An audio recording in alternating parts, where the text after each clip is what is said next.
Hey, welcome. Welcome to The Breakdown, a Music Mondays exclusive segment.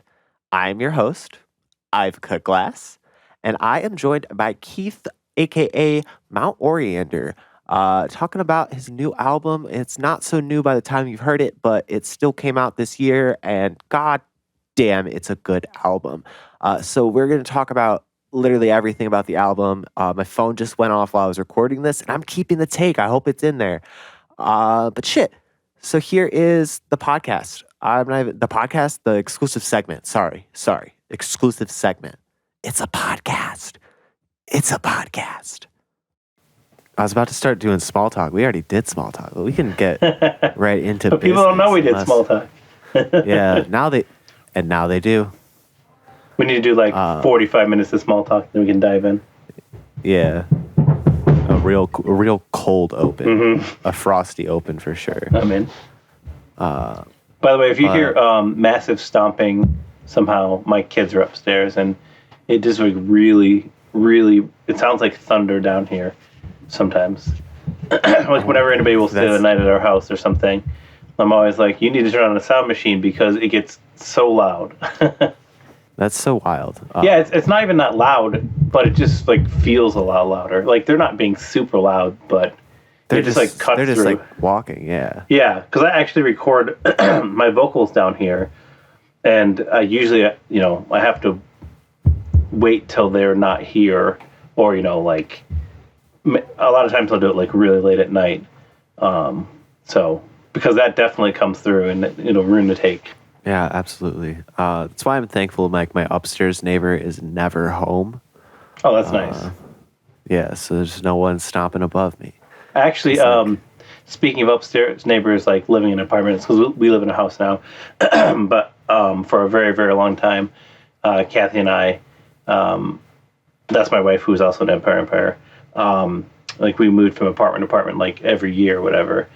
And I wrote a song. One year we had a neighbor that was just like so loud, and wrote a song about it actually, and it's talking about, it calls, compares my upstairs neighbor to a marching band.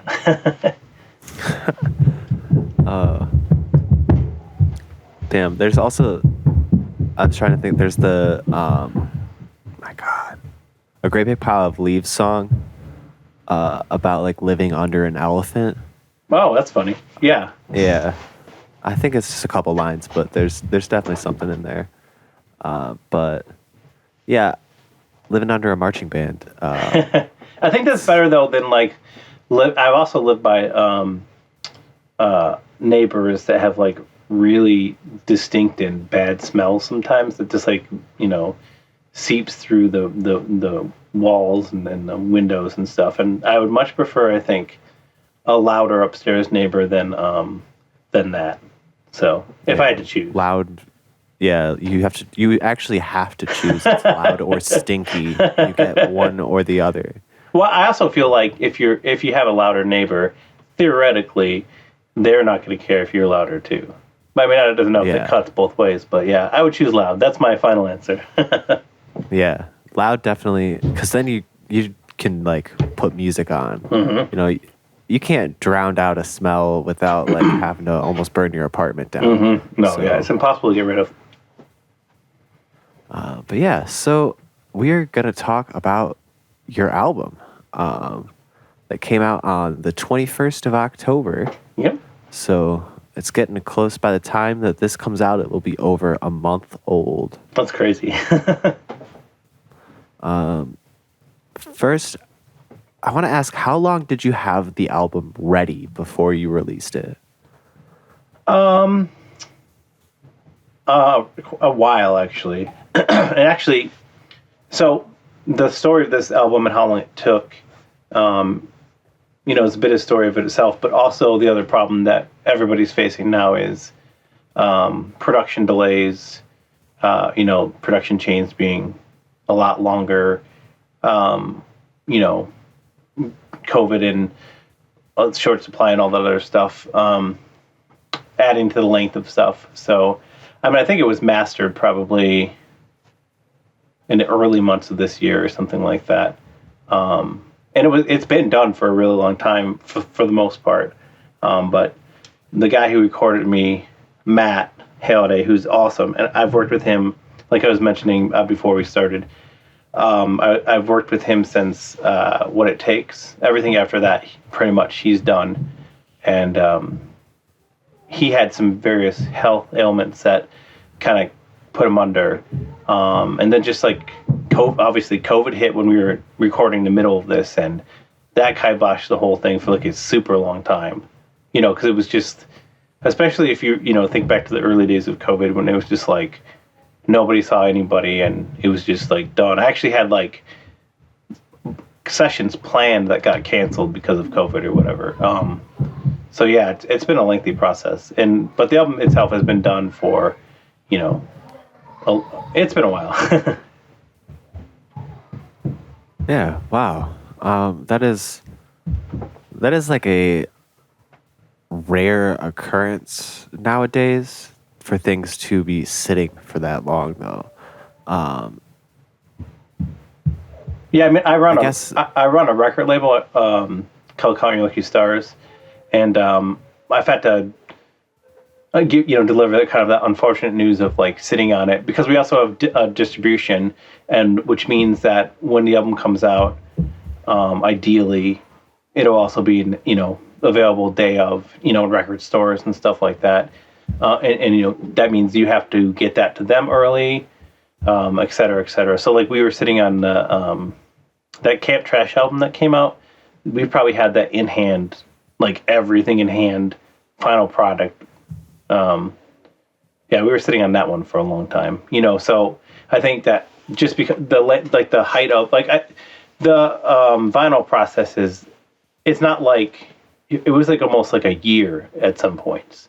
And that's like, when you think about a band, the life of a band, sometimes that is like the life of a band, right? So like, it's been interesting navigating that kind of stuff, but it was easier for me, to do that just because I had the perspective of running a record label and understanding like, okay, things are going to take a lot longer right now, so, and hopefully we're getting to we're at a better rate now. It's not as long now, but yeah, it is rare, I think, but unfortunately that was the way I went. It's definitely like less rare in like analog music, because I've been in like the hyperpop scene, I guess, for a couple years now, and that's people doing everything, like everything's in house, so you can get something start to finish in a day if you're really good at it. Well, okay, so yeah, and I think the mobility of that is pretty incredible, to be able to like to start and finish and throw it up immediately online, and then pretty quickly with either DistroKid or TuneCore or CD Baby or whatever, you can get that stuff out actually out really, really quick. But to give you an idea, the first EP that we had, it was called This Is Not the Way I Wanted You to Find Out, and the album was done last year around that time, but we just needed the art was still being worked on, and I was hoping to have it out last fall, and then we went on tour. We did a tour. Well, let me back up. This is a bit complicated. It's a bit silly, but I'm in a band called Parting, which is with Ben from Annabelle, and Gooey from Dowsing was in it, and one of my friends from around here, John, who played in a band called Hawk and Son. So we were all in it, and we were playing Fest. And I thought since we were playing Fest, I thought we could tour down there, but none of them could tour. And so I was like, well, I don't want to fly down there just to play one show. I'd like to tour down there. And I was like, fuck it, I'll tour with Mount Oriander, even though we don't have any music out. I had several songs written, but didn't have any music out. And then at the real last minute, Parting was recording some stuff, and I had booked a recording session with Matt, and I'm from start to finish, I wrote this album, that EP. I think it was maybe a month and a half, starting to write the songs to the final product in my hand, the cassettes. So that was a really, really fast process. So those songs are actually all newer than the full length. But it was called "This Is Not the Way I Wanted You to Find Out" was because I intended the full length to come out first. So sometimes things can go fast, but I think by and large, especially full lengths, they just seem to drag. Every single full length I've done has just come up into like, I don't know, this process. It just feels a lot longer and laborious than I would hope it to be. Yeah, because it's especially once you like first learn everything that needs to go into it. It's like, all right, this went from like I have a song to now I have to, do several trackings of it because I keep, especially like I remember recording an EP as a band. I fucked up my takes like 1,000 times. So I'm not gonna keep doing this. Yeah. Yeah. That's actually why I like going to somebody else because I don't have to worry about recording it myself and like fucking up a take and having to do it again. And also, Matt is really good at editing where I can be like, he can pick me up at a certain point and punch in and do that kind of stuff. And it's nice to just be like, okay, I just got to get through this. I just got to do my part and you can do your part. Yeah. Not having the whole process being on your plate at once. Definitely. But then it's out of your control. I feel like that's like one thing. Is now that's out of your control. That's on somebody else's schedule. Right. And also like because of for example, I started my son is 3 now. He turned 3 in August. And I recorded the drums for this album before he was born. So it's been a long process, and part of it was because Matt had health issues and stuff, and I totally get that, and that, but it would have been nicer to been able to have this out faster, and if it was just up to me, I could have. Also it's always in the back of your mind, this is costing me money. The more takes I do, and how long it takes or whatever, it costs me money to do that. So yeah, it's a conscious thing. I think that. If you're doing it on your own, the real nice thing, like I said, I record vocals on my own, and so I can do as many takes of those as I want, and not have to worry about being like on the clock for that stuff. So I think that's kind of like a good best of both worlds scenarios. But yeah, it's nice to have everything in your hands if you have the talent to do that. But it's also, I feel like there is a better product when it does go. Someone else did the mix, someone else did the master. Mm-hmm. You had someone else recording you, and they had their input in the studio too. It's not like, they just usually. It's not like someone was just being your grunt and recording your mic, like recording things for you. Like they're giving you input as an artist, as a recording engineer, and so like, yeah, there's so many more hands on that. I feel like it creates a more developed product. Not every time. No, I agree with you. Yeah. Which is interesting because this is this is my solo project. It's full band, but it's my solo project. And then, like I mentioned, I was imparting, and that's really nice because everybody gets together and they kind of like, they contribute their part and we all work stuff out. Whereas a solo project, I just work it out with myself. Although, like I said, I've been working with Matt for such a long time, and I really value his input and his suggestions. And with Empire, when I recorded, I think I had like a real, I don't know, for some reason I was real meat and potatoes with, like I wanted just clean and one type of distortion and didn't add like a lot of that many like effects or whatever. But for this album, I went like pretty pedal crazy, and between me and Matt, we just tried like a bunch of different combinations and between each other and kind of dialed in tones and stuff like that. I think I'm a lot more. This whole process has been like a lot more trusting, not just with Matt, but I had like a bunch of guests on this album too, and just sort of like trusting them to do what's right and what's best for the album. And I think that really gave me like a. I don't know. The album feels a lot more complete and whole because of the process that it went through and suggestions that everybody had in the way that it was recorded. So. I'm thankful for that. I do think that having more people in the room, even if it's just one other person, like to be able to bounce those ideas off each other is like an invaluable part of the process.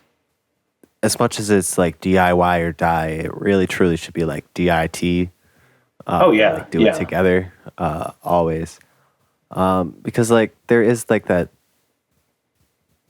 vacuum you create of being a solo project, and if you were to do everything in house, then you're sealing that vacuum even tighter, like by not letting other hands in there till they're it's just listeners are the only people that have input right, after yeah. it comes out. Yeah. Yeah, I think that's because and honestly, early in my career, I did do that more, and I think it's because that was how the first Empire EP and the first 7 inch Year of the Rabbit and What It Takes was they're all like that, and like I said, I think adding that collaborative process to things, I mean, it gives it like a I don't know, a lot more depth in my opinion, and that's why it's really interesting, like the difference, for example, between even if it's full band, difference between like a solo project and a band that has individual members.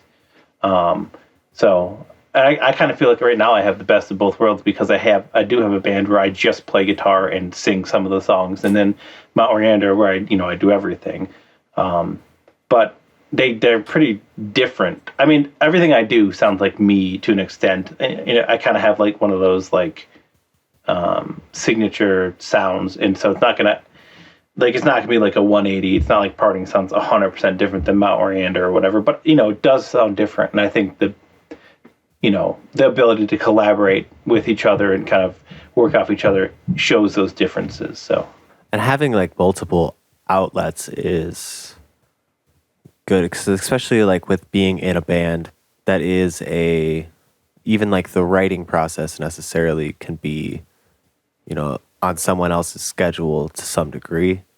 oh yeah, But with Matt Oriander, you write all the parts, right? Like you write all the drum parts, you write all the bass parts, you write all the guitar parts. yep, yeah. So Yeah, I can so sit down and do that, and it's cool because it's gonna be like 4 in the morning. I can just start writing a song when I feel like it. And for Parting, for example, since this seems to be a yin and yang of music right now, you know, Ben lives in Ohio, and Gooey is living in Illinois, and so like, and now we have a new bassist. So actually, three of us are now in Michigan and one of us in Ohio. But like, there's a big distance there that you can't just sit down and do that. And I do love the ability because I think sometimes, I think it's like when you can't get together that often, there's a lot more pressure to get stuff done. But the beauty of like doing it as a solo project and being able to write all those parts, it's like when I feel like writing it, when it comes to me, I can do that as opposed to like forcing it. yeah, you're not I don't know, succumbing to any pressure. Like it's truly like all your own pressure as a solo artist compared to like the pressures of, I don't want to let the band down. I don't want to let my friends down. Yeah, for sure. Because we, especially like if you all are not in the same city, like especially the same state, Yeah. then Yeah. that time is so valuable that you have together. So you want to make it as useful as possible. Yeah, yeah, exactly. And I think there's definitely pressure to get as much done in as much shorter time as you have. Where like this, it did take me a long time, but I can take as long as I want, with this. There's no timetable, so which I think is sometimes a bad thing too. I think having those limitations is kind of good in some ways too, because otherwise it could take too long and you could never finish it. I'm not like I think there are a lot of people who will like rewrite and like keep working the same song, and that's not me. I write it and I'm good with it and I move on. I don't, I do what I feel is right, and of course when I'm writing it, but I'm not like a tinkerer, and I think that having too much time, I think, can make people a tinkerer, or if you are one of those type of people who are like that, can kind of like make it worse. But I like the confines of like not having much time, because then you just really have to get it done. Just like create something with the time you're given and not give it the pressure of like how many extra layers and extra things Right. can I do here. It's like Did I get that song done in the time allotted? Like, yeah, that's actually like a big reason why I'm doing like a challenge comp, which it will be have already happened by the time people hear this. But it's like 3 weeks to make a song based off album art, and Oh, that's cool. it's just like I did 3 weeks so that people besides like digital artists could also participate. So you could schedule studio time if you needed to or garage time. But like, yeah, it was just like 3 weeks to make a song based off the album art.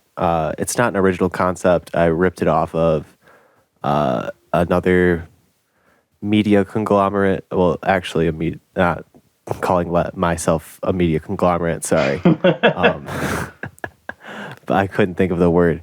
But this is this thing called Goop House. Goop House is 1 week, and I feel like the 1 week is too limiting to people with no free time. Right. 3 weeks, it's like if I get 1 day a week to work on something, I can have a whole song done in 3 days. 3 weeks, it's 3 days. 3 days, 3 weeks. That's all you need. Yeah, yeah. I'm real spurty with my writing. So like sometimes I go I'll go in bunches and go hard on it and just not play for like a super long time after that. That also reminds me of that whole project there. NPR Music did a project like that too, called Project Song. And I remember Chris Walla and Jay Robbins. Like, you just Googled it now, but they did that too. They wrote a song in 2 days, and it's a pretty cool song. So yeah, I do really like those confines of like, when you don't have much time. That, for example, my EP was more like that. It was like, hey, you don't have any time to overthink this at all. You just got to get it done if you want to have it. And I don't know, I kind of like thrive more. In fact, all of my favorite releases in general have been under like a stricter time period because I just didn't have that time period. For when I was in Empire, we did a tour in Japan, and we had an exclusive EP called Home After 3 Months Away, and that's still like one of my favorite Empire things. And that too was under that same pressure. Like, if we wanted to have it in time for the tour, because I think we decided later, in the timeline, to do the project or whatever, and then we just didn't have that much time, so we just had to like do it, and everything had to be done like really quickly, mixing, mastering, art, everything like that. In fact, that one skipped the test presses because we didn't have time for them, so there were no test presses for that EP. But I don't know, there's something about that, like having that short amount of time that kind of like puts that pressure. I mean, because I was also the kind of kid in school, for example, where like I wouldn't get started on like a really big essay or whatever like till the night before, but then I would just like kind of work through that process and get in that groove and finish it. If it was due at midnight, I'd get it in like at 11:59 or something. So that kind of suits my style. Yeah, I mean, and that is the beauty of art, is everyone has like a different style. It's very odd, not odd, but it's interesting that there's the point in which you're just making art for art's sake, and then there's making art for your art career. Yeah. And where you start to have those things where like, I need to get this, I have now like this homework-esque situation with my music. Something that like, a hobbyist never really would run into. Yeah, no, for sure. I think, there's pros and cons to both sides of that. But, for me, it is an interesting process. But I can also see it like blowing up in your face, or just not being, or either like, having something that you're not satisfied with, or, just not working, and you're just not releasing it, and just not having something. So, it cuts both ways. But I'm the way my songwriting process though, is more like I said, I just like I just do it, and just like, so I'll like write guitar part, then write the next part, the next part, then I'll just do the lead guitar part, then I'll do the bass. So I don't think I marinate on stuff that much, especially when it's a solo project. So like, you could give me the same amount of time. Well, like if I had to have a full length done or whatever, you could give me the same amount of time but if I had like a deadline, it would get done like probably right before it needed to be done. How long have you been writing songs? Well, I got a guitar when I was 16 for Christmas. And pretty quickly after that, I started writing. So I guess, and I just turned 40, which is wild, which is very strange. I do not feel old, but like when I was younger, 40 was like an ancient age. So just put into a calculator because I'm dumb. 24 years or so, just insane. Is it really very weird to think about? I had a bunch of bands. I had a band in high school. I had a bunch of bands in college, and so it's really cool to have, I think, that audio journey through like my life too. And that really, because the way you're describing like your writing process, to be able to create something that you are proud of on a deadline like that takes all those years that you've had under your belt, at any given time in which you've had to hit that deadline. You're just taking like all your experience and kind of showing it then. Yeah, that's instead crazy. But because kind of never thought about that way, but that's interesting. Yeah. And the only reason that you are, not the only reason, but probably the major reason you're successful in that process is because of that experience. Is you know how to write a song that you like. It's just something that comes probably naturally to you now, is like writing something you like. Yeah, it really does. I mean, I think about it, but like, I think it just like kind of, like, I don't think when I go to write a song, I'm not like, I don't think I have any specific, like idea. It's just like whatever comes out and I just keep building on top of that. Which I think is interesting because, in a full band, I think somebody can come in with something and then they'll start playing something and it'll change, greatly change the feel of the song. With a solo project, it has lesser chance of that because you have more control over it. I mean, it still happens from time to time. I'll put in another part and like, oh, okay, this is where the song is going now. But I don't know. It's difficult because like to be completely honest with you, I rarely play music at all. It's only when I like have something and I have a purpose for it.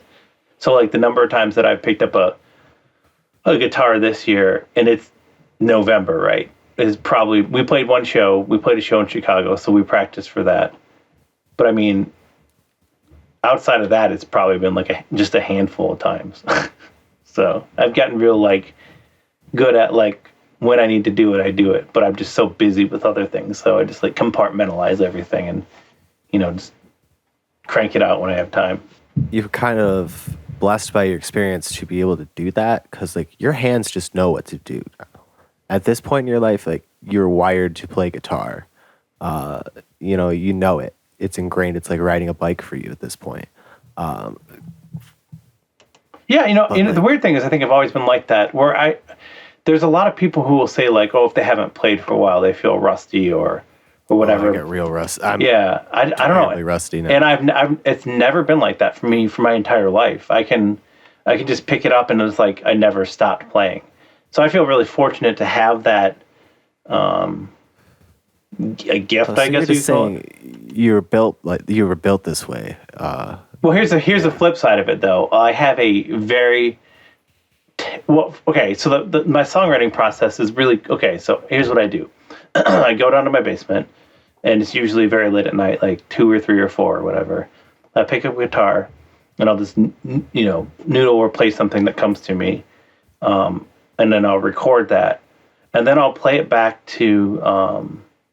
I'll put on a metronome and see what it matches up to. And I've been doing this for so long that it syncs up directly for like a long period of time to whatever BPM it's supposed to be. And so then I know that it's 155 or whatever it is. It's not really relevant what it is. And then I turn on the metronome and then I re-record that first part to the metronome. And then the rest of the song I record to a metronome. But I just go like, I just play a part, I like it, record it, play a part. I like it, record it, play a part. I like it, record it, whatever, right?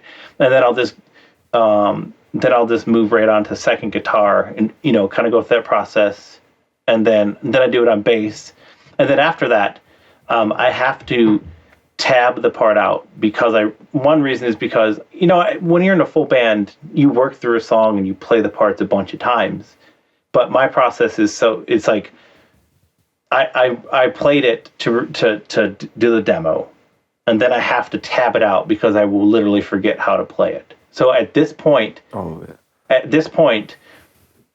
so in the process, so however many songs is on the project, whatever. So this one happened to be 14 because there are 2 bonus tracks that will be coming out later, but 14 songs, and I wrote them all on guitar and bass, and I tabbed them out immediately after because I knew I would forget how to play them. And then I wrote the drums, and then I recorded the drums that I had just written because it was fresh in my mind. And then I went back. And so the silly thing about my process is I didn't know how to play any of the songs anymore, but when it went time to record them. But because I had tapped them out and I'd listened to them, like, okay. So a lot of times during the process, like, it'd be like, oh, I don't know how to play this. Let me listen to my track right now. I'm like, oh yeah, okay. So then I'll record it from there. But the same affliction is a problem with me. I don't currently. I'm not sure if I could get through one Mount Oriander song live right now because I haven't played the songs in a long time. So that's my flip side. Yeah. So it's like a blessing and a curse. Yeah. Truly. I have a really bad. I guess memory. everything has a downside. I guess. But yeah, that is just like, I find it very.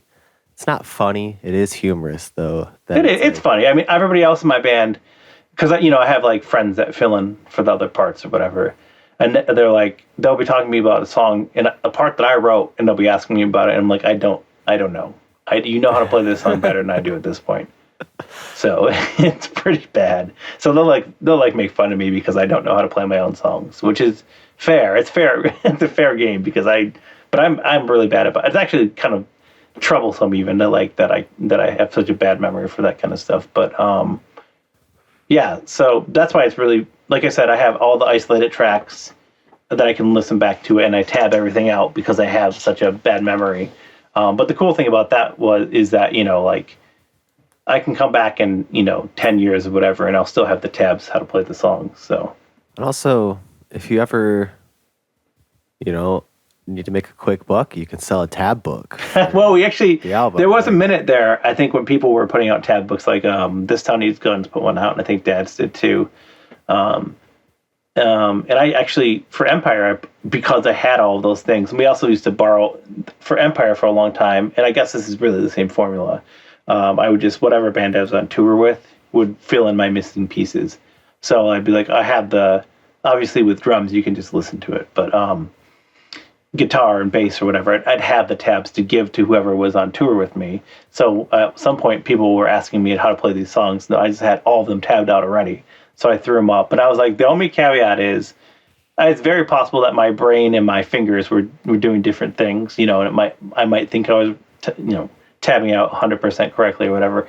But I'm sure there are some errors. I was like, so just don't tell me if you found them. You can just fix it yourself. But I put them up online so you can find how to play pretty much any Empire song. It's already tabbed out. And obviously Mount Oriander and Parting for me too. So, and any project I've been in, even Anna Flyaway, which was like my band before Empire, that stuff was all tabbed out too. So just because I've always been, this has been my downfall for like a super long time. It's always hard. It's also hard for me. Probably something I shouldn't be admitting as well, but even lyrics, sometimes I can't remember like my own lyrics or whatever. So, oh, that is like something that I struggled with personally for a very long time. And especially when you, I guess like, God, I'm trying to think of the way. It's like when you have a lot of songs too, once you reach the point where it's like, we have more than 20 songs. That's a lot of songs. it is. It really is. Empire, How many Empire songs are there? There's over Do you know that 50. Yeah, there are over It's 50. over 50? Yeah, so Yeah. that's a lot. And then if you add in and a flyaway of my recorded output that's out to the public, and there was like 8 songs from that, and then Parting had like I think I sang on 5 of them, and then there are like 20 Mount Oriander songs out already. So yeah, it does add up a lot, and it's easy. And plus I think the added pressure of like when you're playing a show live versus when you're like not thinking about it. Like there's been so many shows like that I've been playing where like I know it, but just like in that 1 second, like my brain just like slips or whatever, it like fogs up and I just forget that one part. And then later I'm like, I know that part? Why did I forget that part? So like I got pretty good at like backing away from the mic when I needed to when I just like for some reason couldn't. And also I think there's another problem is if you don't correct it immediately, it kind of gets worse. So like you just like you keep making the same mistake, I think, and then you start thinking about the mistake being natural as opposed to another very stupid thing that I did. As I guess I'm very stupid when it comes to certain things.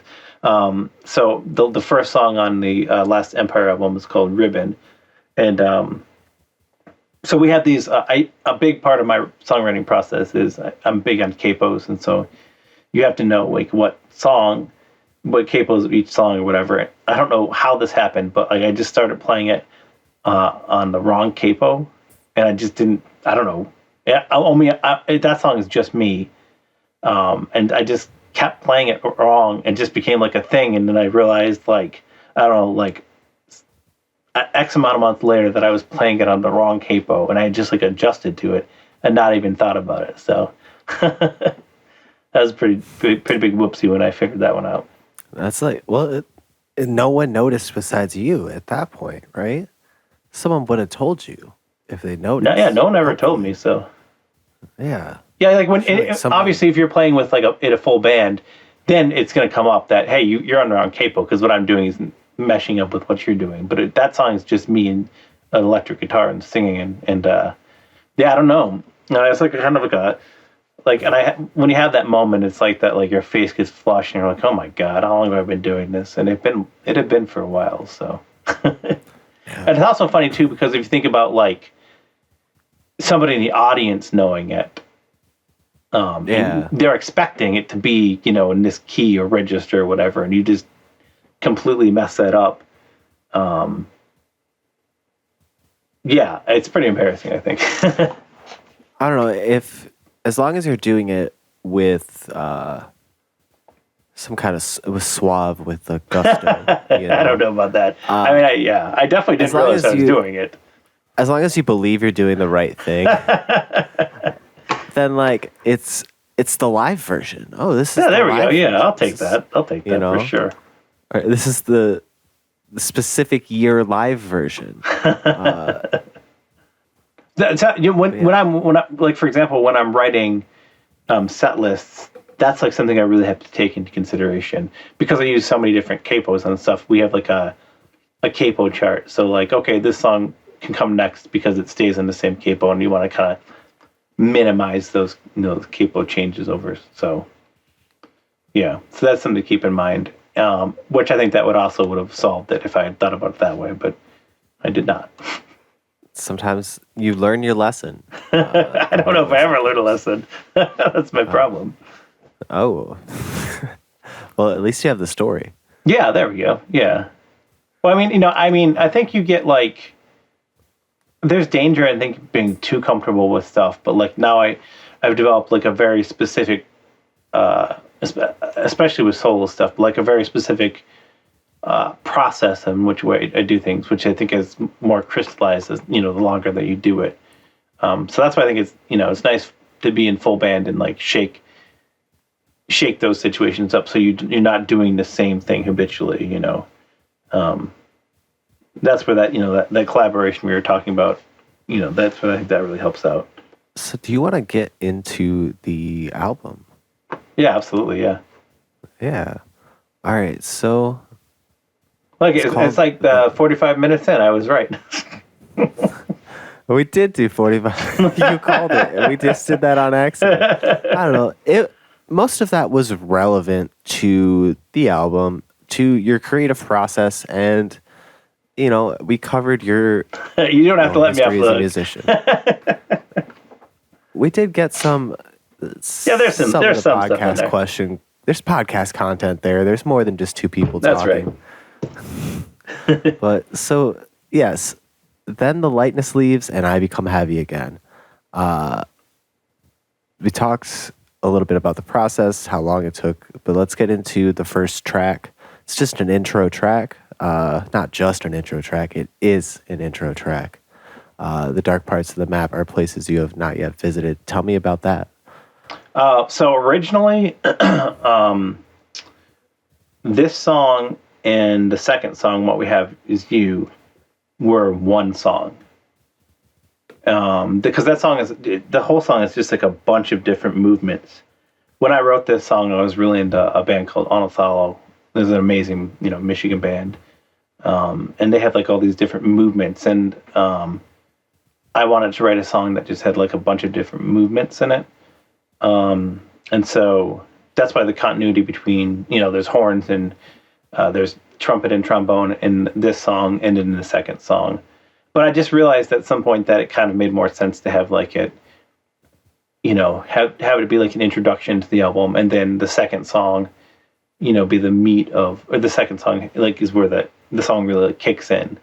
So it has like this like, it almost feels like I wanted it to feel kind of like like when you're warming up for practice,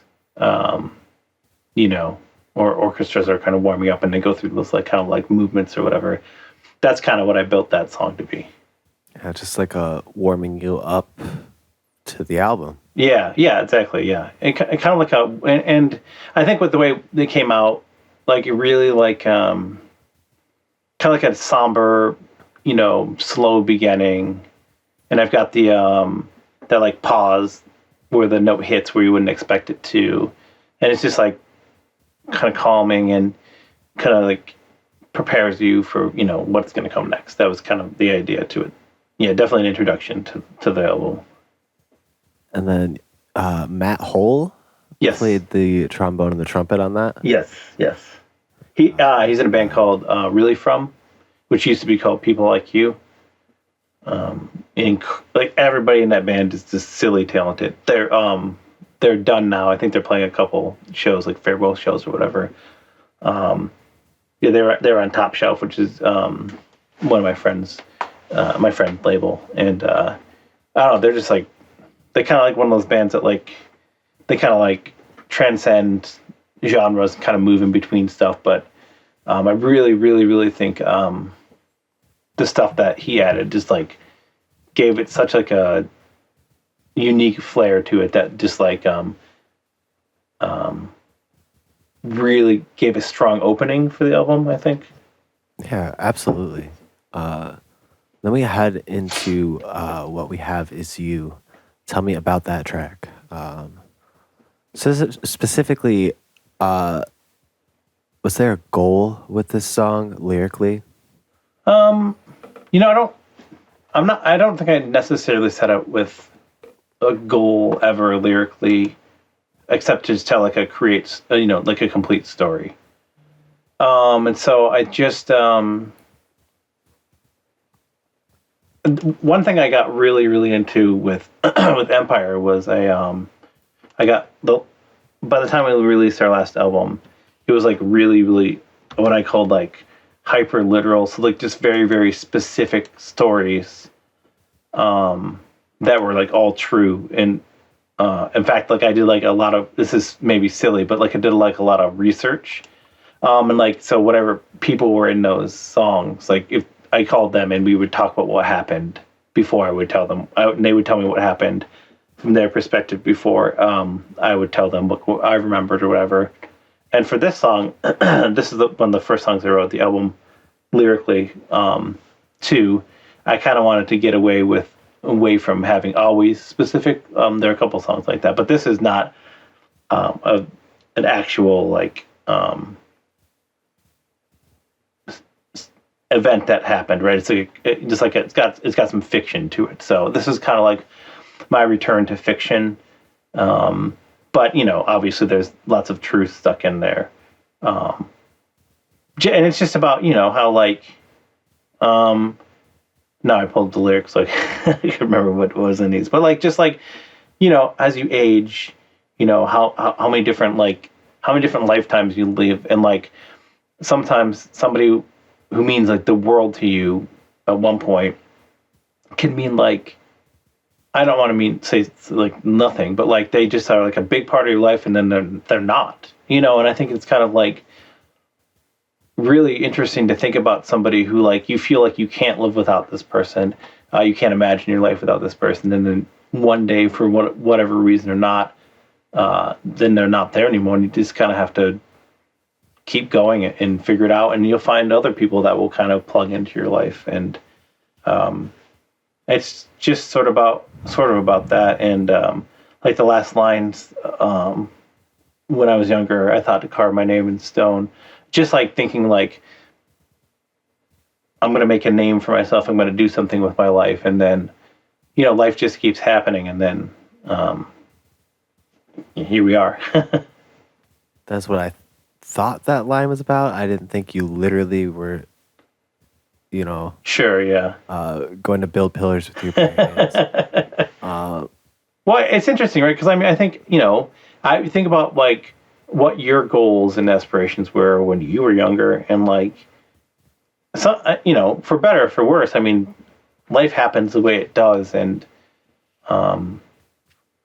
I feel really fortunate to be where I am and to have done the things I've done. But obviously, I wish I had been more successful, with my music career or whatever. But it's also not nothing. You know what I mean? And so I think being able to kind of like reflect on that is really important. Just with life in general. Yeah, absolutely. Like to also not undersell your accomplishments to yourself, even though there's like, because there's always a thing of like, what I could have done better, right? Could Sure. have been bigger, but it's like, I don't know, like, so you specifically, you're gonna have a legacy in Midwest emo for like eternity, ostensibly. People will be referencing back to your work, and especially now that you're still making that indie rock sound. Yeah. It's like Yeah. the sound of emo, I'm using that in quotation marks. Sure. Yeah. That you make is so rare. I feel like, especially what you were making and now what you are making. So I feel like you're going to have, music geeks they're gonna know about you. Yeah. No, I mean, I really appreciate that. And I think, yeah, I mean, it's interesting because, well, yeah, it's a lot to unpack, I think. It's also weird because, well, it's silly, but like a friend of mine who runs a record label, Artistic Integrity, we were hanging out recently, and he said something to me that was really funny, where he was like, I think that you're the perfect level of famous where like, people who are into your genre, your field or whatever know what you've done, but like outside of that, like doesn't have any like bearing. It's not like I go places and get recognized type of thing or whatever.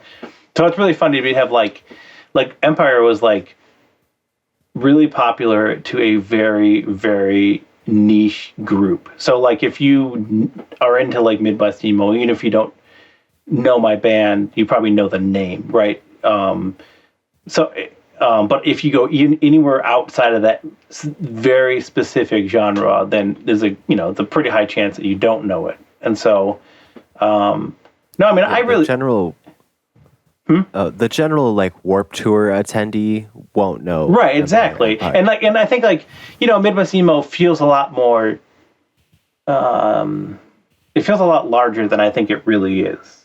And that's not like downplaying it either, but like, I think the people, it feels a lot bigger because it's such a good community and people really like take care of each other, and if it really does feel like a community, but also, I don't know. I feel very, very, very fortunate to have done what I have done, and that anybody still cares. I mean, like, when Empire stopped being a band, Spotify wasn't really like a thing. It was around, but it wasn't like the thing. And then in the absence of that, and then coming back to it, now like I understand the metrics, and running a record label, I really pay attention to like how many monthly listeners does somebody have or whatever.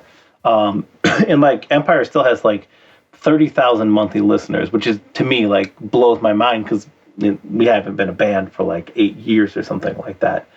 And then I saw that like, what is that like that that somebody came out with a factor or found out that like, I don't know, like 80 something percent of Spotify listeners or Spotify musicians don't even have like 100 monthly listeners or something like that. So to put it into like that kind of context, it's the most flattering thing. I will never not be flattered by somebody, like wanting to talk to me or telling me how much my music meant to them. So yeah, I'm not like trying to, I guess like I'm saying this because I'm not trying to undersell my stuff, myself or whatever. But at the same time, like we were always like mostly just like a DIY basement type band, and like I had a bunch of other friends who move on and they played at like a bunch of clubs and like to a bunch of other people, and it would have been nice too if it had a shot to do that. But even still, like we got to see the entire world. We played multiple tours out of the country, stuff that if you had told like younger me, there's no way that I would have believed it, and we did it all kind of like on our own terms, which I think, maybe is why it might be remembered more, because I think there's a bunch of bands that get to do cool stuff, but like they're not remembered because they do stuff that doesn't quite like hold on. Where I think like I kind of think of like Empire and like a bunch of bands in our scene from that time kind of feel like like cult classic movies. Yeah. Like so like it's a cult classic. Yeah, and so like no, I don't think anybody sets out to be a cult classic. I think that's sort of just what happens. Like it's like when we put out What It Takes, nobody cared. It was just like a real slow build. But it was cool because the people who did care, like really connected, and then it just slowly got to be, a larger than life type of thing. Because I mean, like we pressed that on vinyl, and we initially pressed 1,000 records, and I was like, we will always have these forever. And then like it went out of print, and it was a double LP, and we didn't have the plates anymore, so it would have been really, really expensive to redo. But then like copies of it started selling secondhand for like hundreds of dollars, which is outrageous. And so eventually like we reprinted it again, and it's out of print again. And I kind of feel the same way. So maybe at some point, if it's like, because I don't want people to have to pay a lot of money for it, but also I don't want to have to pay my own money if it's not going to make money. Running a record label, I have absolutely. X amount of dollars in my budget, right? And I'd rather put out something new than put out something old. But obviously, if that old thing will sell, then it's worth doing. And so there'll be a point, I think, tipping point probably, where it will make sense to do a reprint of something like that. But yeah, so I mean, like, yeah, I don't want to sound ungrateful at all, because it means the world to me. And then when I have like people tell me like when Mount Oriander did our tour last year, Two Fest, there were people who would come up to me and they were like, hey, I've been listening to your band since middle school, and they're in college, which blows my mind. It's insane. But for like, because I think about like what the impact of like bands that I love had on me, and I try and when I respond to people when they tell me that stuff, I understand like how much weight there is and how much that means. So I try to react to. I try to think, okay, if this were my favorite band, like how would I want them to react, and how I wouldn't want them to downplay it. So I definitely don't want to downplay it, even though I wish that we could have done more. But I think anything is like that, right? But so yeah, I'm very, very grateful. In summary. Yeah, sorry to put you on the spot.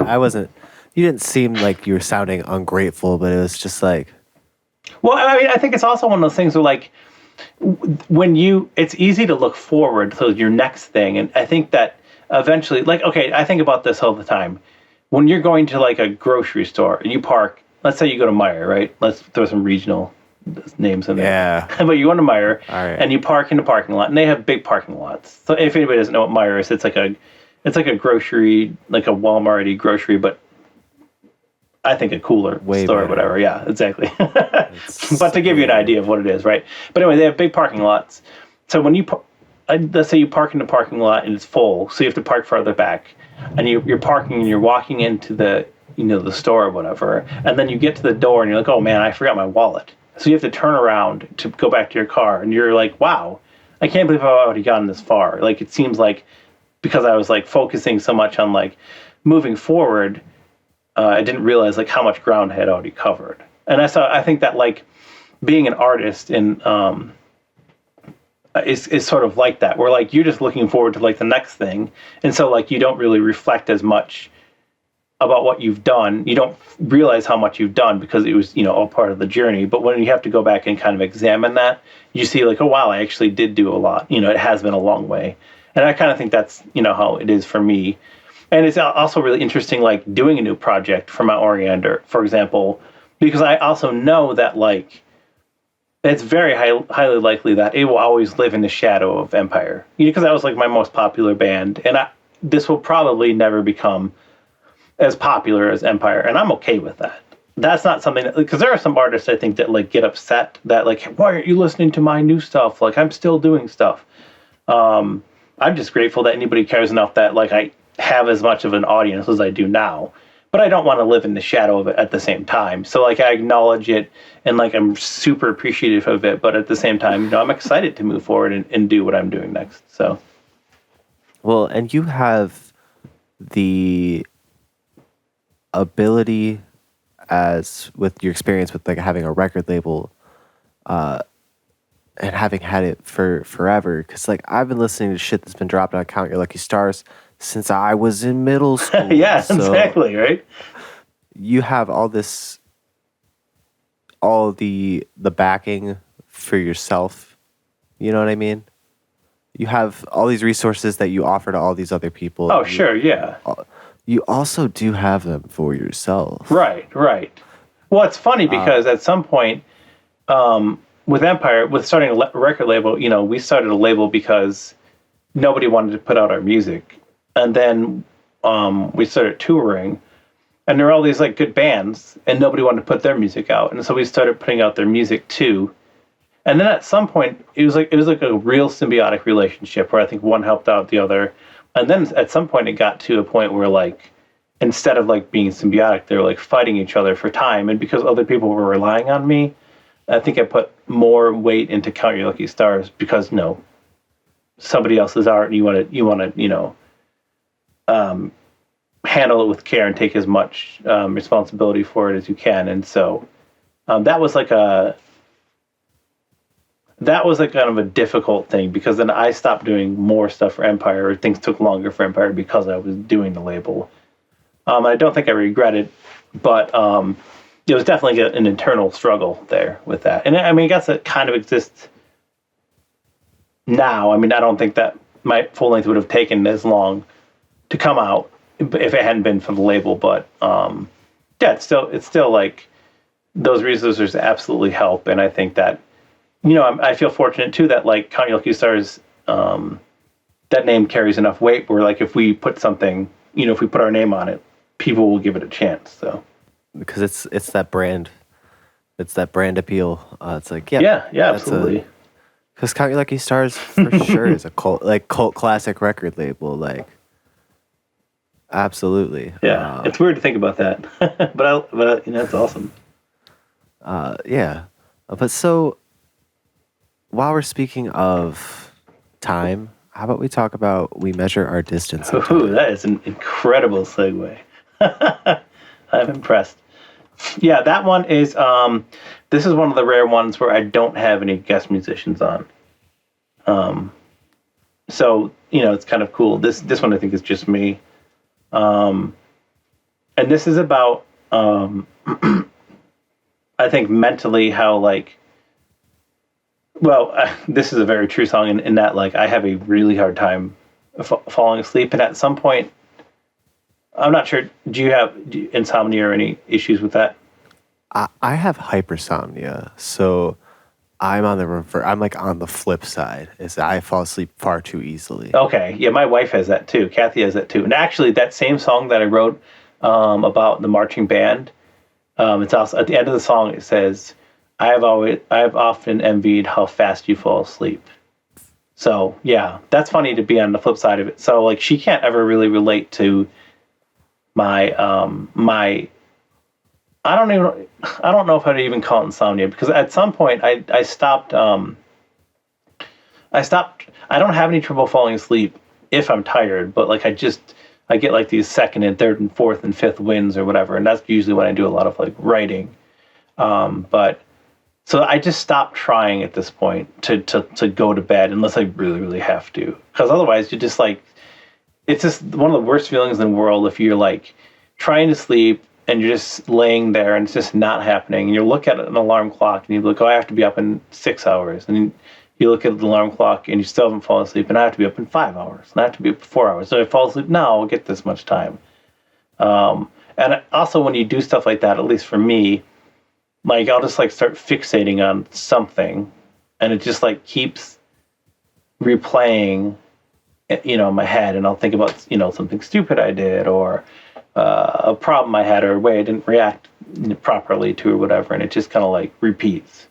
And this song is just really about that process, and I guess trying to cope with it. I have a terrible. I'm 40 years old, and I think that people my entire life have said these things like, "Okay, well, when you get a full-time job, you'll have to get a better sleep schedule, or when you have kids or whatever," and it just never has never worked for me. I've just, you know, I always stay up stupidly late. But if it doesn't make you feel like a dead person, then like that's probably what's right for your body then. Right. Like, well, it's funny because I can go to bed at like, if I get the same amount of sleep, let's say I go to bed at like 9 and I wake up at like, let's say I go to bed at like at 11 and I wake up at like 8 or whatever. If I get the same amount of sleep going to bed at like 2 and wake up the same amount of hours, like I feel a lot better. So yeah, I think it's my body, my rhythm works or whatever. Yeah, I think that's definitely true. if this is sadness, I don't like it one bit. Right. So just so you know, with the exception of the last song, these are all like quotes from works of art that I really like. So I guess as we do each song, I can kind of tell you what they are. The dark parts of the map are places you have not visited is from Link's Awakening. What we have is you is from Kipo and the Beast of in Age of Wonder Beasts, which is like this anime on Netflix. We measure our distance in time is the only one that's not a quote, but that's how we as Midwesterners and Michiganders in particular tell it. It's like an hour away or whatever. So that's kind of a reference to that. Anyway, this one is from a Disenchantment, which is a Matt Groening show. The creator of Simpsons and Futurama. And I really like this. So that's what this is from. But this song is about. This is another one of my like returns to fiction. And it features guest vocals from Brandon from Joie de Vie and Warren, who does actually also in Joie de Vie, but he's also does a project called Warren Franklin. This is named after him, but it's full band. And I'll frequently play guitar, and when we tour together around a lot. And I'll play guitar for his band, and he'll usually play guitar for me. But this song is about kind of about how when you kind of are in the moment, you just get so caught up in the moment of just the way that whatever it is you're caught up in or whatever, and then something will happen, and that whole feeling just like leaves you, escapes you. So in this case, since I'm peeping at the lyrics, I can tell a car passes by and the spell is broken, and then so this one I really like because of the imagery. I think snow is always kind of an interesting imagery for songs, and I wrote a number of Empire songs like that too, because it's such a like a blank canvas, and it like kind of covers everything, and it has that like feeling in the air, that like coldness that hangs there. And then when you're existing in that world, either you're leaving your imprint through footsteps, or so much snow is happening that it like covers it so quickly that it feels like you haven't even been there. And I think that's like an interesting, concept. But this song is Yeah. also, yeah, yeah. But this song is also, well, did I just waste another year without getting anything done? Is a real like direct. And also, how long do I feel a sense of purpose again? Is really referring to my music and how long things feel like they take, before they finally come to fruition. And I guess like I shouldn't measure my weight and my purpose by those things, but for me, it's hard not to. And so, like, if I didn't put something out during that year, if I'm playing music actively, then it feels like I'm wasting my time, or I haven't done anything. So, Yeah, I can relate to that. So then we lead into a drawing of a bird you have never seen before. have you ever played D&D? Do you play D&D? I have, but I have, yes. So when you Not a lot of campaigns. when you do, I've got like we started playing online a lot during the pandemic, and we had a regular nightly Monday group. And when you create characters, one of the things that you can do is you can get a randomly generated trinket, which is meant to be, Yes. yeah, and it's meant to like just like give some backstory, some flavor or whatever. And for one of my characters, this was the randomly generated trinket. So that's where that song title comes from. It's like, I'm pretty sure I've seen that before. Yeah. Yeah, it's just like this Yeah. like giant list, and you just like roll like a D, I don't know, whatever how many it is, and then like I think it's a D100. yeah, I think it is too. And then you just pick one, and then that's that's it. And so this is the one. It just like felt really right to be calling a song like that. My song titles have nothing to do with, at least consciously, nothing to do with what the song is about. So, but this song has like my favorite line on the album, which is, "I don't need you to fix me," which I feel hopefully people can like. Hopefully that like resonates with people. Where like I think even I used to be this when I was younger. I think I really tried to be the person who helped fix things. But I think everybody's experienced something where somebody's trying to fix stuff, and it's like I don't, you're kind of overstepping your boundaries, and like I don't, I can do this myself, and I don't need you to remind me how much of a failure I might be at that. And also kind of like examine your life and try and work on the things that you need to without kind of sticking your foot into somebody else's life. So we should get out of here before something goes terribly wrong. And this one is from an RPG called Secret of Evermore. It was the only Square Soft when they were. I'm not sure if you play video games, but SquareSoft they do like a lot of really good JRPGs like Chrono Trigger and Final Fantasy. Yeah. So they used to be a separate company from Enix, who does all like the Dragon Quest stuff. But when they were SquareSoft, before they had merged, this was the only game RPG that was produced in America.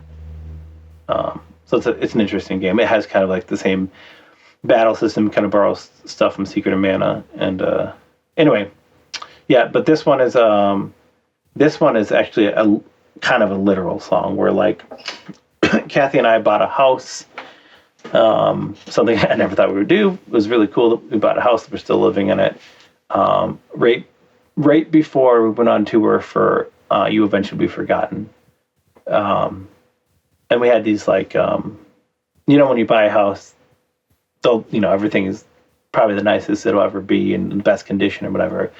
And it had been like, the lawn care was nice and gardening and stuff like that. And we had these bushes in front of our yard, in front of our window.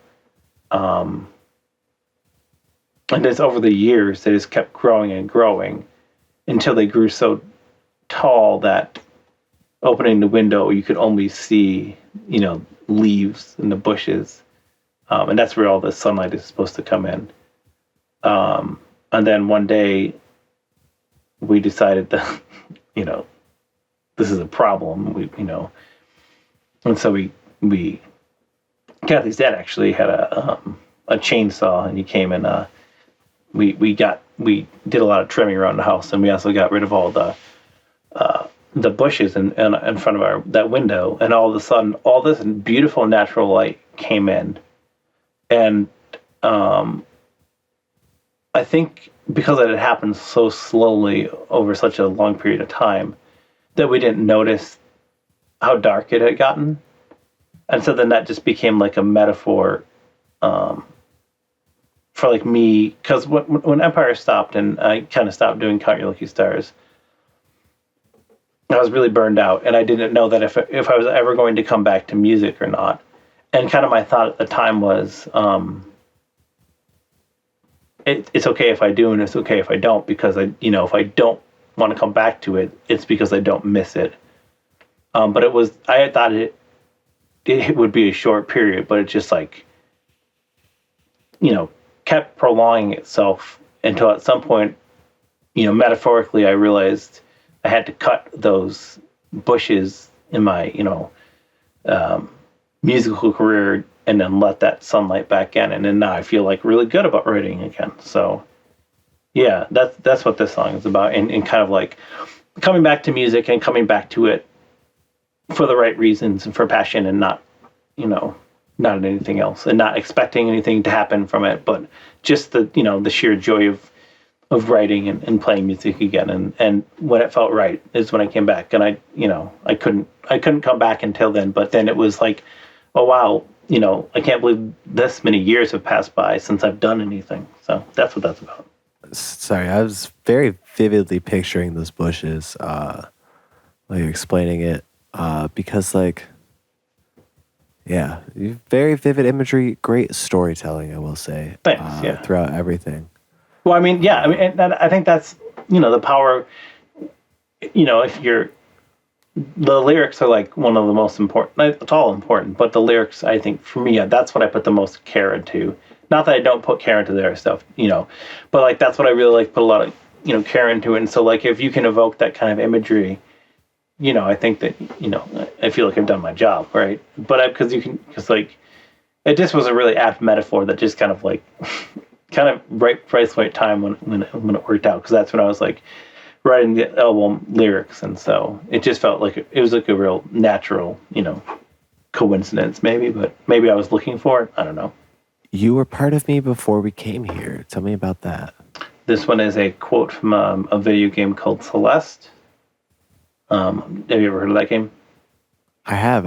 I've purchased it, never played it. So many of my friends have told me that. It's really, really good, because it's ostensibly it's a game about mental health. It's really, really cool. So the main character, Madeline, she's climbing a mountain, but she's also internally having all these struggles, and she's kind of internally fighting with her own demons, and metaphorically, as kind of going through this stuff. It's a really, really powerful game. So that really stuck out to me, and that's where this song title came from. And this song is about, I know you can relate to the song being from here, but that part of spring where it's later in this, the same temperature in the spring feels really warm, whereas in the fall it feels really cold, Yeah.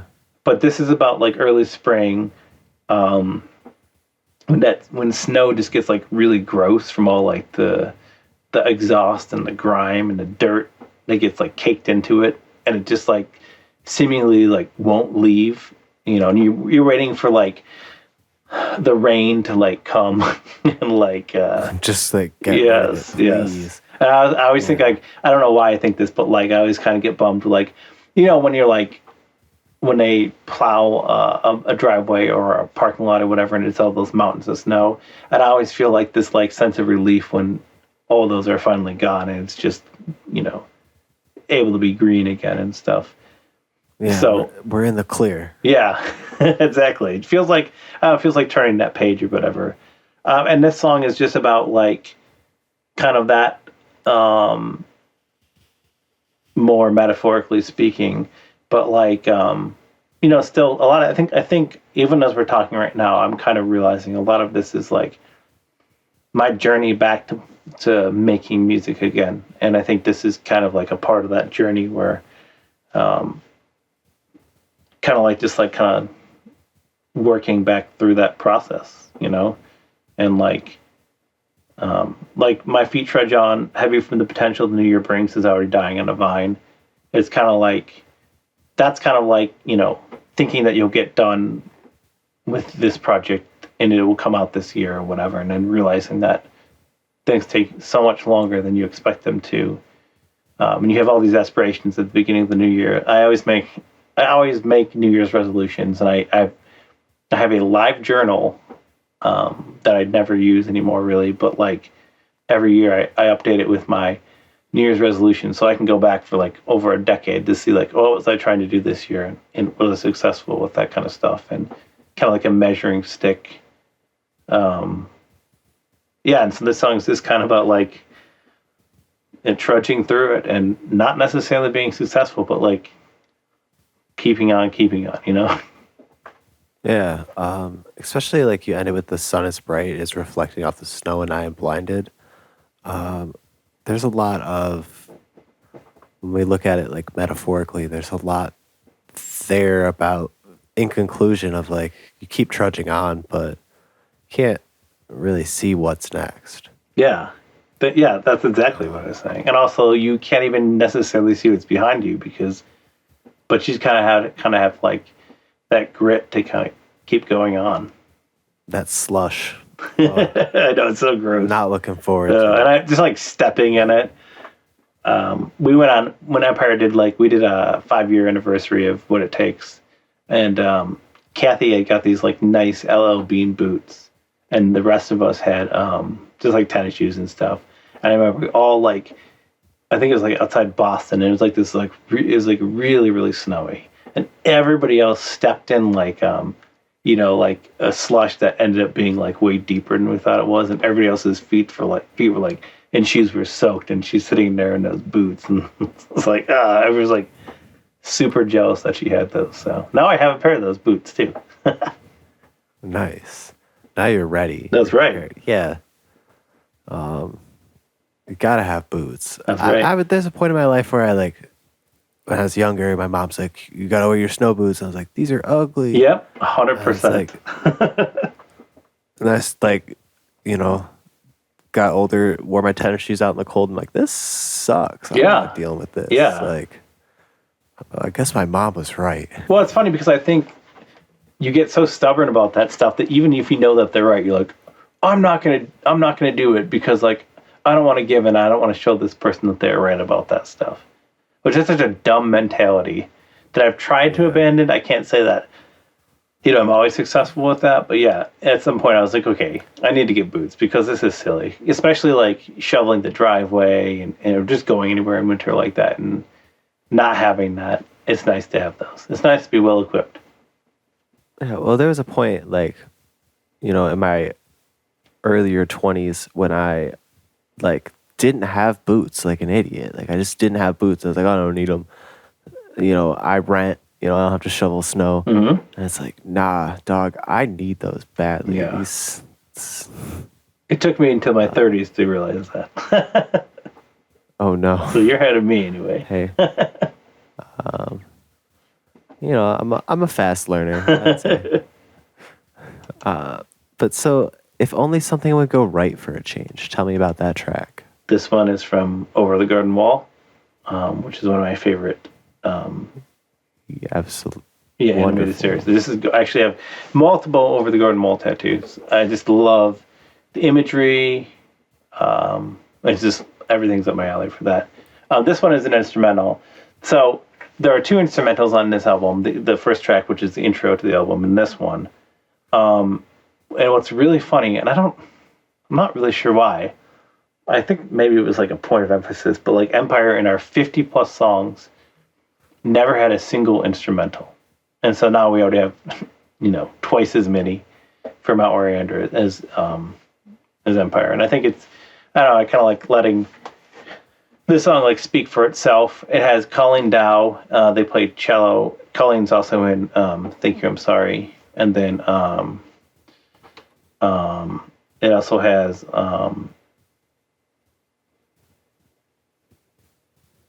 Anna Hughes Perez. That's a check it. So I don't want to say it wrong. But anyway, from the goal league's Anxiety at the penalty kick, and she plays violin. And just I don't know, just like this one, just kind of like has a life of its own. And I really love like the extent. I'm a huge sucker for like snare drum rolls. I'm like a really big into snare drum rolls, and like that song just has a lot of snare drum work, and then the violin and cello kind of layering on top of that. I think just make it kind of fill out the whole thing. And I didn't really, just like everything else, I didn't really give a lot of direction, and let them kind of do what they want to do. And I think it really came out. I think it came out really well, and it's got one of those like the time signatures like 4/4, but it's got like carryover notes, like carryover measures, and I kind of like doing that too. It wasn't like intentional, but it kind of happened that way. But it still feels like natural. So yeah, I like the feeling of this one, and I really think that at no point did I ever want to write vocals for this one. So I think it didn't need it. So That's a tough decision to make, like whether something needs vocals or not. Like, I mean, usually it's determined like by the time you hear it, like this doesn't need vocals, But like to stick with that, that's a tough one. And I think that's why Empire never had any of them. But I specifically wrote this one to be an instrumental. I think it was kind of like a challenge to myself to have an instrumental, and not fill it with vocals. And it is, especially I think the way that I write music in general is I'm a big like layers guy. So I think everything is doing its own part. And I think that works probably more effectively with vocals, because then you're not focusing quite as much on the music. But I think this one worked out anyway. So especially with the cello and the violin, kind of aiding there, some like strength and some like depth to it. So yeah, absolutely. And then we move on to Rare Frog Coin. So Rare Frog Coin is a reference to Super Mario RPG, which is a great game. One of the best RPGs on the Super Nintendo, and even probably in my top 10. It's an interesting game. Anyway, this song is all about my parents during the pandemic sold their house, which was my childhood home that I was raised in. And it's kind of about that process and kind of mourning not being able to go back to the place that, most of my life happened. And like, going home there, I always felt like I just had this like real like warm feeling that like, obviously the house still exists, but I have no access to it and I can't get to it. It wouldn't be the same anyway. And my parents lived up, so we live in a town called Williamston, and I grew up in a town called Fenton. But Williamston, my sister moved here first, and then we moved there, and then my brother moved, and now my parents moved, and actually my younger sister recently moved close by too. So it's really awesome because all of my family now, we're all very, very close to each other. So we're like, 5-10 minutes away at most. And I have, two sisters and a brother, and my parents. So it's really nice having them close by. I see them multiple times a week. All my family, we're all really close.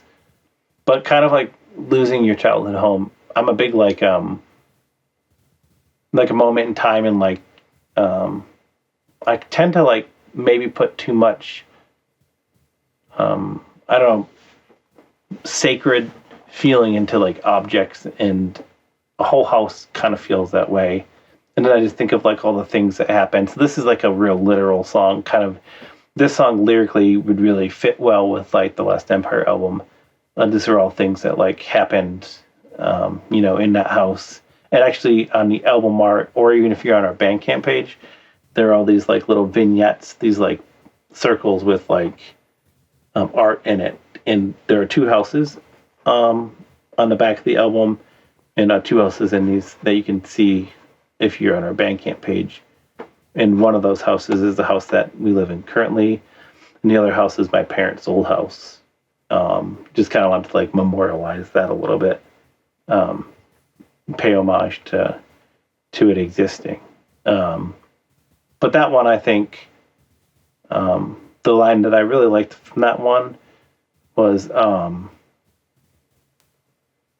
gonna find it. But I like to think so. Like, of course, when you're growing up, when you're different ages or whatever, as you're growing, the mark, and it's like Keith, age 5, Amy, age 7, et cetera, et cetera. Yeah. And so, of course, we did that at our old house, and before they left that house, they were painting over everything, and so they painted over all those marks on the wall, which is sad because you're like, it's kind of like, it feels like you're erasing history, but that's not really what it is. Yeah. But so I put, that the last line, I'd like to think that the markings are still there, hidden under layers of paint, like a secret history. So just saying like, okay, they're gone, but they're not, but they're still kind of there. There's still like a,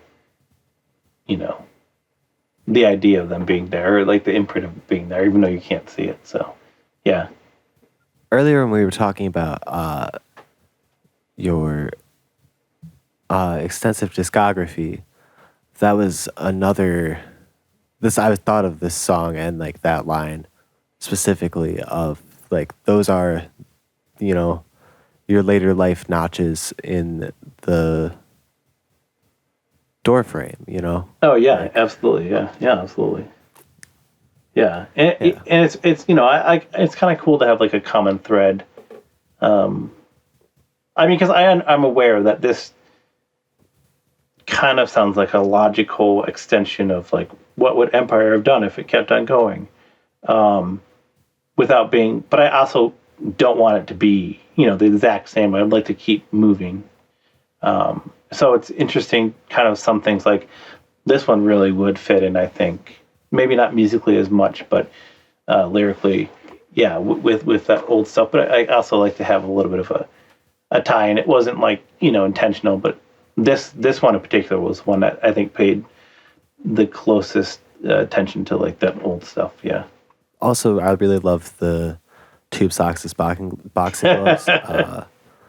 What a way to lose your tooth. And that is a true story. That is, my brother did knock out, and it was really funny because like he knocked it out, and I wasn't like, of course I was crying or whatever, but my parents came in, and we tried to lie about it because I didn't want my brother to get in trouble. But it's like, especially being a parent now, it's like some stuff is so obvious. It's almost comical, like stuff that like kids try and get away with that like, it's really obvious. And I have to imagine that would have been a moment where my parents were like, "Oh, come on, we obviously know Like, I'm what not buying happened." that, yeah. I got two eyes. I know what's going on. Like, yeah. Real quick, the other thing that happened, we had like one of those sliding glass doors, the door walls, in that house. And my brother and I used to play.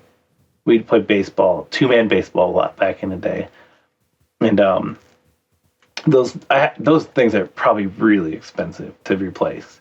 And one time, absolutely. yeah, one time my brother and I, he hit.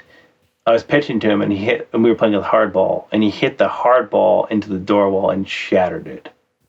And then, oh no! Yeah, and then we did it again with the fucking tennis ball. I don't even know how that happened, but like, and it was funny because again, I think the first time we tried to hide it by just like closing like the drapes or whatever. But I mean, come on.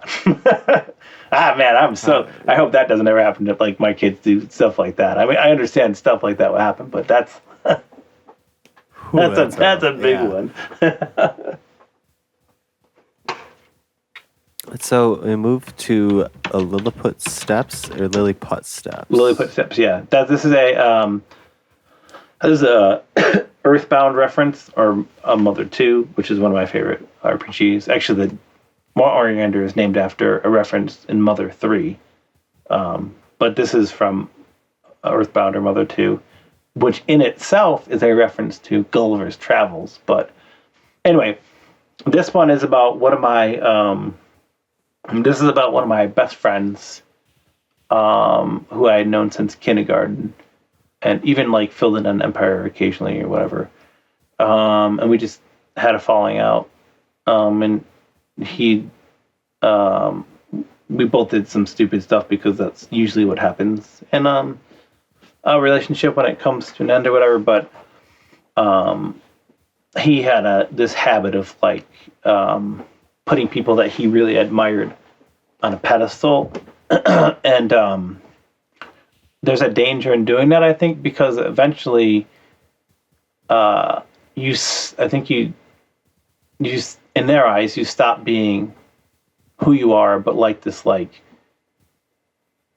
idolized version of something that you can't ever actually be. Like it's like a statue. And therefore, like, it's like the idea of something more than it is the practice of something. And so I think when that happens too,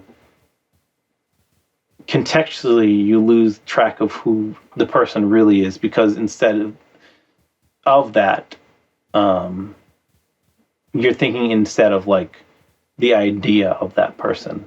I think that's also a common problem with, romantic relationships too, where like when you like can't separate the idea than the reality, and when you put so much importance on the idea, you become really disconnected with the reality of the situation.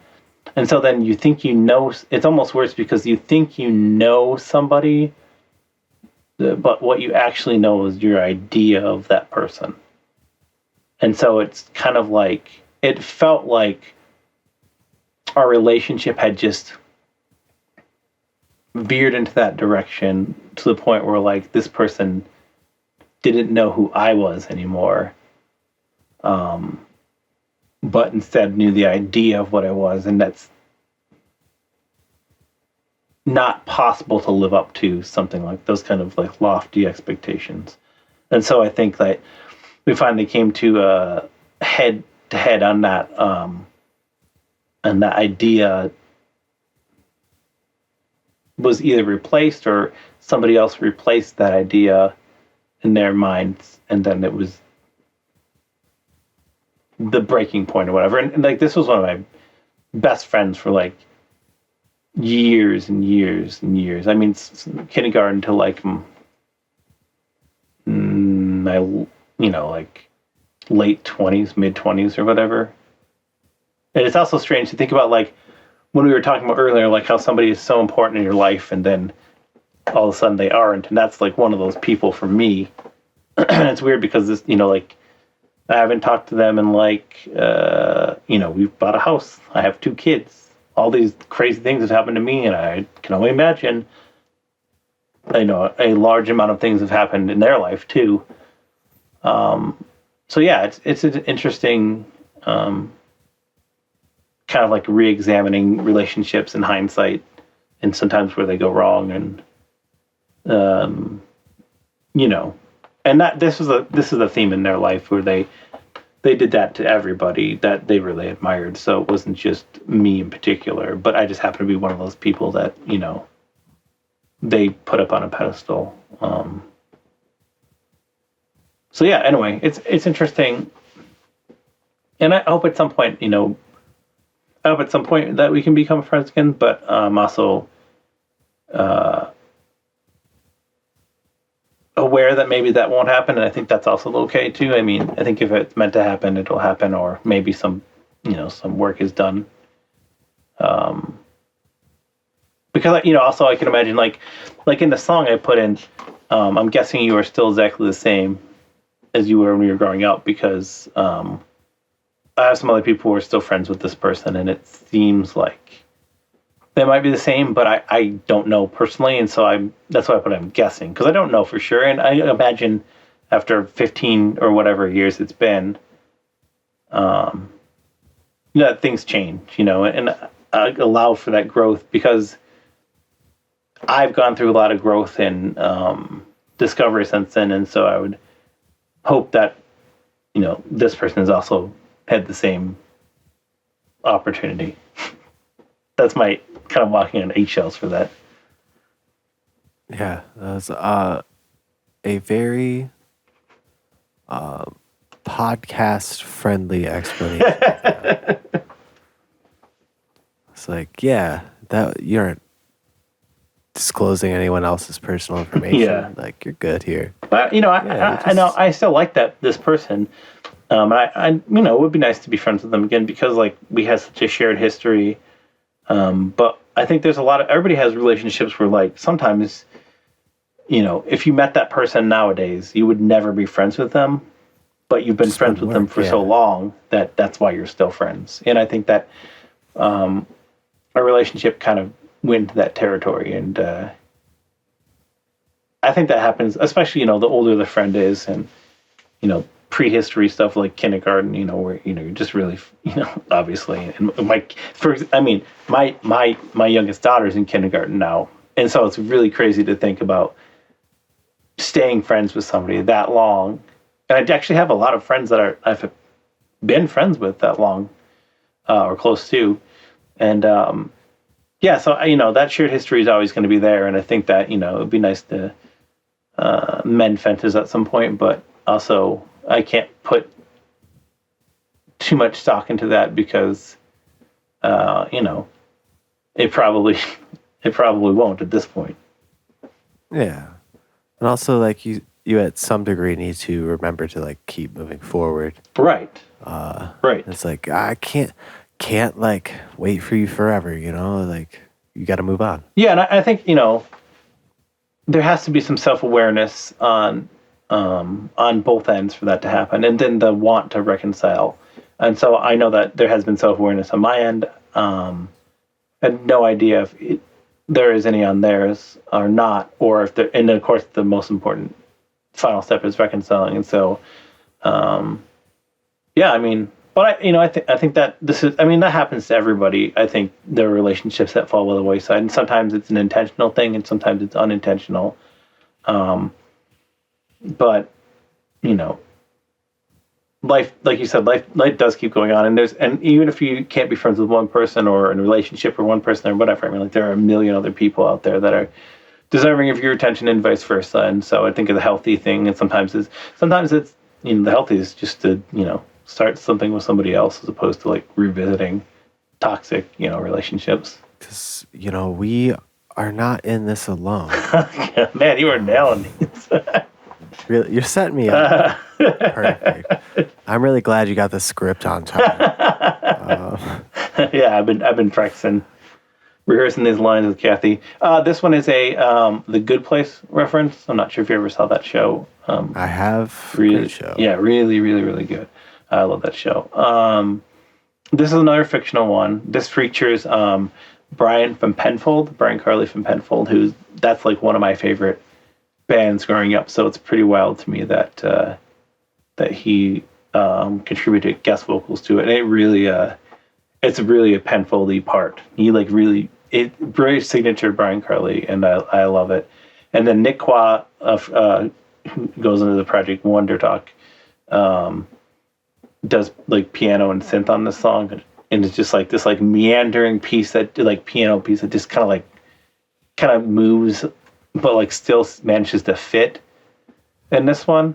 So musically I think this was a really interesting song. And then Matt Halliday, who records all my stuff, peppered just like a whole bunch of parts in it, and he also had like this one.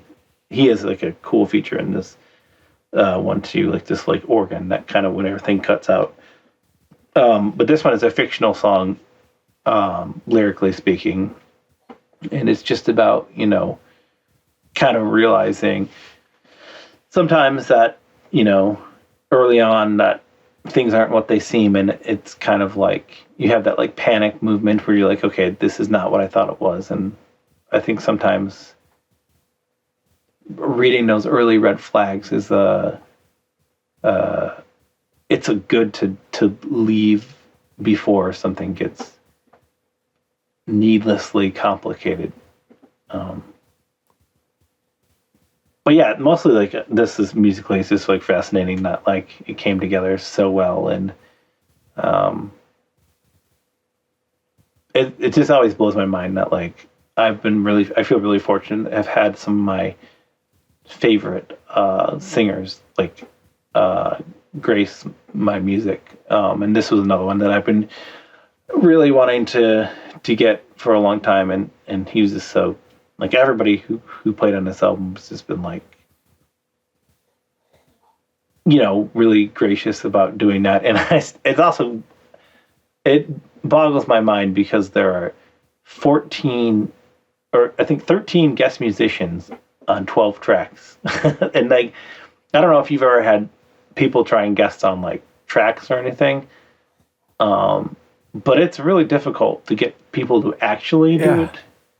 And so like the idea of like 13 people actually doing, I had a couple people in mind that I asked that initially agreed to it that couldn't do it, but I think only 2 people that, you know, I'd asked couldn't do it, you know, because of time constraints or whatever particular reasons or whatever. So I feel like I had a really high success level of that. And yeah, I'm really fortunate for that. And I think it really, you know, shines, like makes the album like feel like so much more, have so much more depth or whatever. So yeah, this is my my one of my prize vocal one of my prize cameos is Brian from Penfold doing this. So that's fantastic.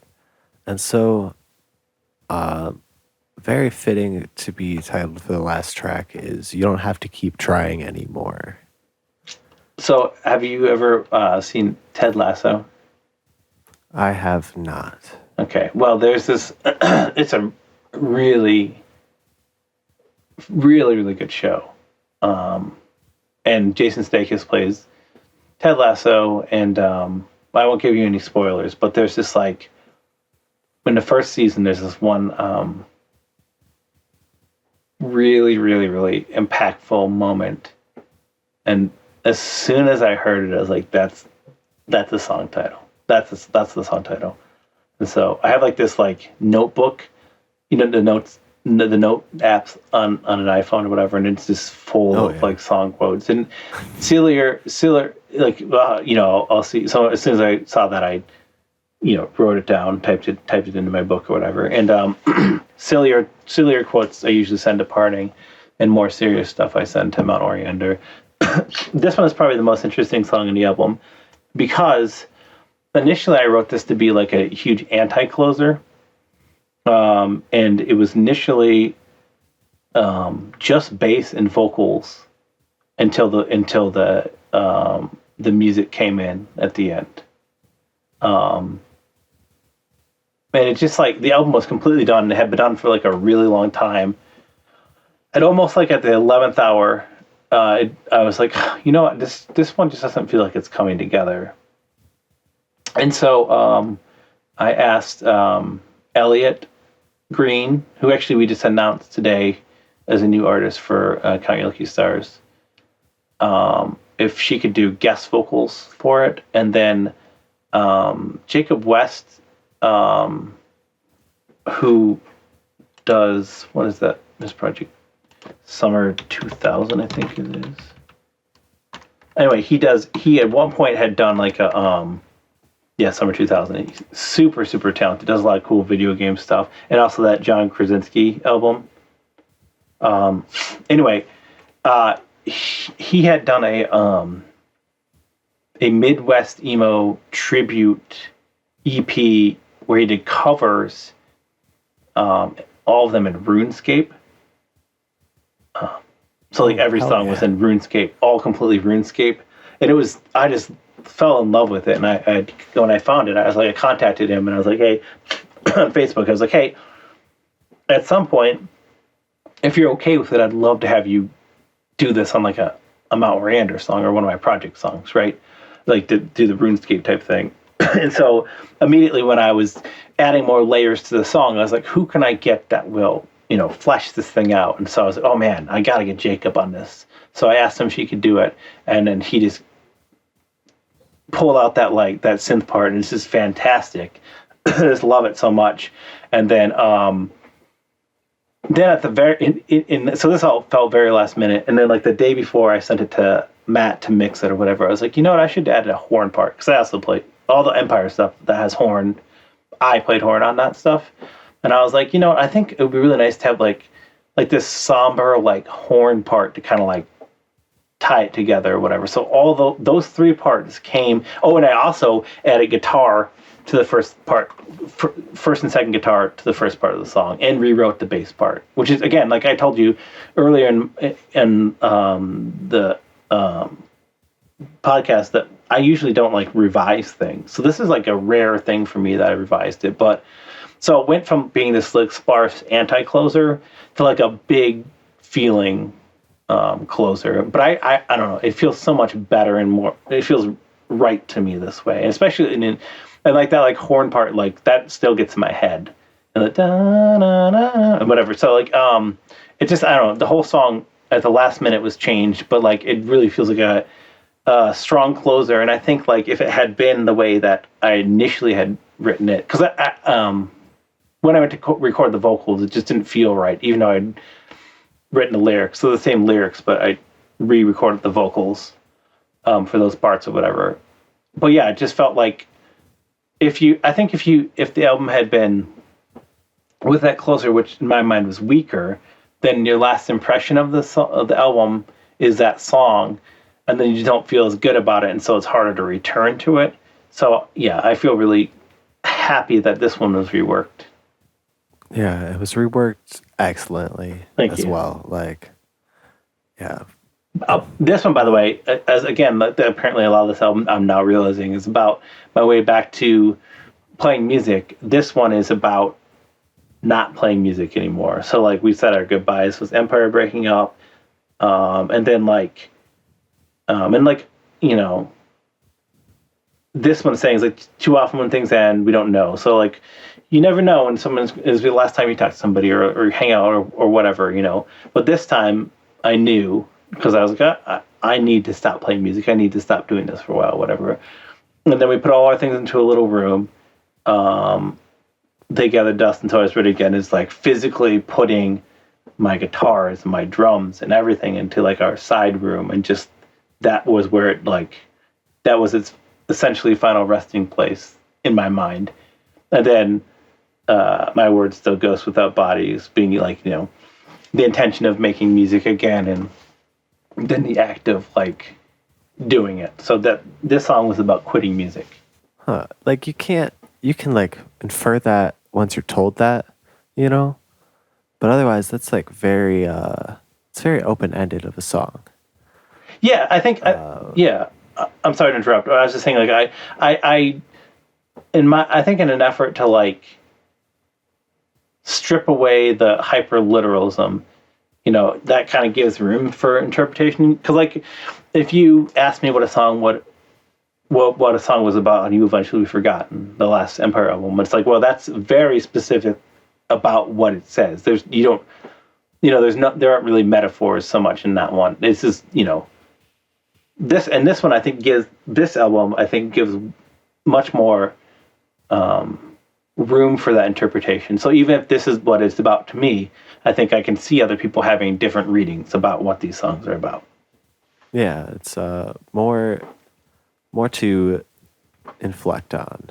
I feel like, sorry, I'm remembering, I feel like I said that exact thing about the last person, but like that's how it is. It's especially with like, a lyrically dense song that is not, hyper, oh my God, what was the word you said? Literalism, yeah. Hyper literalism. That's not a real term. I just made it up, so you don't have to. All right. Great. But yeah, so without that, you leave a lot to interpret on, because like just one line can be like everything. Like, oh, I've based my whole understanding of the song because this line I relate to, and so I related everything else to my life accordingly. I think that's awesome, though. I mean, I think in Empire, at the end of Empire, I was really into the antithesis of that. But I think I think when I think of writing music, and it was less collaborative, where this album has been really collaborative, and I think kind of loosening the lyrics for more interpretation is also part of that, to kind of let the listener collaborate and kind of figure things out, instead of me just like, before I said that when I released the last Emperor album, I had said that what I had wanted to do was paint a picture so vivid enough that the listener can just like picture themselves in that. Or in this one, I wanted, I still have shades of that, but I wanted to be able to give room for the listener to find what they were looking for as well. Kind of step away a little bit from that, like, you know, hyper literalism, and kind of give them like, room to interpret things. Now we don't have to keep trying anymore because we made it through the podcast. Yay! Congratulations. Any closing thoughts? I mean, I don't know. It's just I really appreciate you taking the time to talk to me, and it feels good to be able to be in a place where like I feel like making art again. And we're going on tour in January. We're doing an East Coast tour, starting out in Detroit and going all the way out to the East Coast. It's like a 10-day one, so not super long, but also not super short. Playing songs from both the EP and the album, and getting for many of these songs to be the first time they ever played live, and so I'm kind of looking forward to that and getting out and meeting a lot of people again. So yeah. Thank you for having me. I really appreciate it. Thank you for being on the podcast. I greatly appreciate it.